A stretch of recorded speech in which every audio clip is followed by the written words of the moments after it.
ಖಂಡಿತವಾಗೂ ನನ್ನ ಕಾಕನ ಗುರುತುಗಳನ್ನು ನೋಡಿದ ಅಕ್ಷರಕ್ಕೆ ನೇನೆ ರಾಮನ ಭಟ್ಟ ಆಂಜನೇಯನೆಂದು ನನ್ನ ಮನಸ್ಸಿಗೆ ಇರುತ್ತೀವಿ.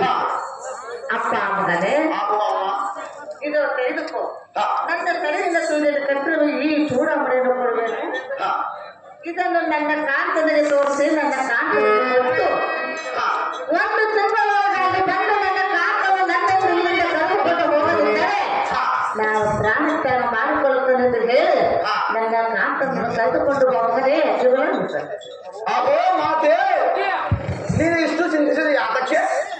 ಬಾರಮ್ಮ ಎನ್ನ ಕುಟಿಗಳ ಮೇಲೆ ಸಿಕ್ಕುವುದು ಜಡಿ ಸೌಖ್ಯ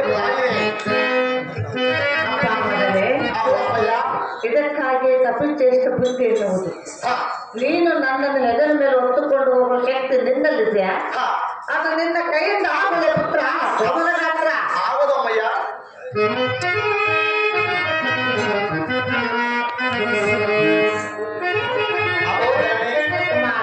ಇದೇನು ಹೀಗೆ ಹೇಳಿದೆ?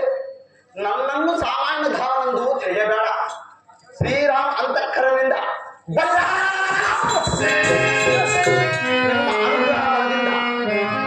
ಆ ರಾಮ ಒಡಿಬಿಡಿದ ಲಂಕೆಯನ್ನ ಭೂಮಿಯನ್ನ ಬೆಳೆಸಿ ಶ್ರೀರಾಮಚಂದ್ರ ಬೆಳಿಗ್ಗೆ ಎತ್ತುಕೊಂಡು ಹೋಗದಿದ್ದರೆ ವಾಯುಸ್ಸು ನಡೆಸಿ ಸಾರ್ಥಕವೇನು?